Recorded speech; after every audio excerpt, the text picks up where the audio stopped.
yeah. It is the greatest pleasure on earth, I think, is to be able to sit and fool around with musical instruments. Nothing like it. I had a miserable time learning the piano at the age of about, I must have been about 7 or 8. In fact, that was almost very nearly the bargain I struck. I actually threatened my mother with a hunger strike. I said, I will starve myself to death rather than go on with this. And the hunger strike ran for 3 days. I actually had a bar of chocolate, but she didn't know that. Instead of it being dang, and then we come in. I think we all come in strong like you have. Yeah. This is my wife. Not anymore. She deserves some respect, some dignity. I respect the living. Greg Grunberg was one of the sort of guest actors in the show, and he had a band and was reforming it, and he asked me if I would play keyboards, and I went along, and there was just such a fantastic bunch of people. It was such a thrill. I was playing a charity event in Dallas, and Greg Grunberg was another one of the celebrity attendees there. I was there with my other band, and Greg saw us play and really, you know, just made the whole thing happen. He came up to me and said, I'd love to be in a band with you. Let's start our own band. We'll do everything for charity. And it's been an incredible mix. It's been a great ride. Messed around with a bloke named Smokey. She loved him though he was cocaine. It's like having a business that you don't care if it succeeds or fails. You're just having a great time. Nothing but success comes out of this because everyone represents a charity. We ended up with banned from TV. You see, it's a play on. But even that may not be a final version. I think we're still evolving. Except that once you get the T-shirts printed, you're committed, really, aren't you? The band is a charity entity in and of itself. So all the money that comes in goes into a, you know, a trust, and it goes out. So it's Banned from TV Global Charity Trust. All right, hit it. Our very first show we played as a band, we opened for Macy Gray and Mick Fleetwood, you know, and we were really not deserving of something like that as far as how we were as a band, but we had so much fun with it that the shows like that just kept coming for us, and so we've been pretty blessed, I think. Suddenly we get a call from NBC, and they're putting together the House soundtrack. Do you want to be a part of this? Are you kidding me? Like, you know, for the band, it's a dream. This is a story of Manny the Moocher. She was a red-hot hoochie coocher. This was one of the most thrilling experiences of my life. I never really worked with, I mean, I'd recorded some things in a studio, but never really at this kind of level. Our bass player, Brad Savage, couldn't be here this weekend. He's got a family function. Who steps in but Lester Holt? I had to learn very, very quickly, but they were supportive. Everybody was kind of working out the arrangement. I felt like a part of the team immediately, and hopefully I think we put together some good music. Love that chord. Love that chord. We're working with David Foster right now, so that to me, as a guy who's made some albums in the past, is about the end-all be-all. This is creme de la creme.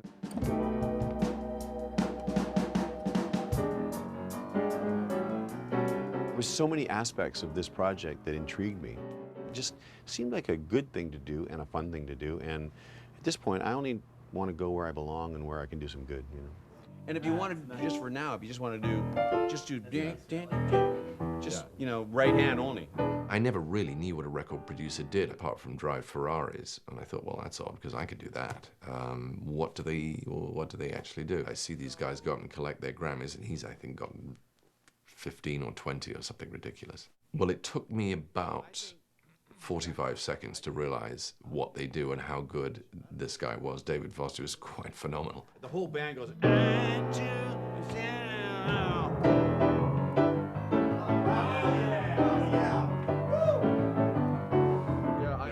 No, but I mean, I'm gonna have to call someone. you can get it. Or you'll do some version of that, you know. I gave up the piano at 7, didn't really touch it for 10 years, and then I started fooling around at school. Since then, I've been pretty much sort of self-taught. I sort of noodled around. You're really ripping them. I can play the beginnings of hundreds of songs. I can play the end of maybe 1, 2 songs. My fingers are raw. It's bad because these are my anchoring fingers. I think that ultimately, you know, it's pretty cool that all these guys are able to do the things that they do with their day jobs, and then they can find the time and the passion to sit down and write some songs that we've actually worked on ourselves at our originals, but also learn all the cover tunes that we're playing, and especially someone like Hugh, who's working like 16-hour days every day, and he's in here, you know, playing the piano and just getting into it and having a blast, and it's been a great experience for us.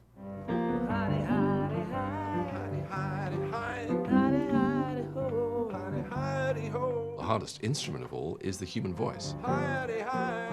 When you've actually got a microphone in front of you and an audience or a recording studio, you will hand it over to anybody who can do that. Wasn't low down hoochie coochie. She wasn't rough, as tough as frail. But Minnie had a heart as big as a whale. You know, I had my moment today where I was in the booth and David Foster's like, man, your voice sounds great. I love your voice. I'm just like, okay, I'm done. I think I'm good. I've had about as good of a moment as I'm ever gonna have as a musician. Nice, guys. Nice singing, man. Thanks, man. Nice playing. It was good. Too bad the next part's going to be harder. This is the story of Mitty the Moocher. But it would be kind of cool to be able to read David Foster's mind. I'll tell you that right now. To know exactly what he's really thinking when he says, man, that was awesome, you really nailed it. On a scale of 1 to 10, this particular group of guys, I would have given them about a 3 when I walked in, and they now get a 6 or a 6.5, which is not bad. We are the best band in the world, and people are about to find that out. The best. It doesn't get any better than this. It's really good, you guys. Thank you. Really, really good, man. It's really hot.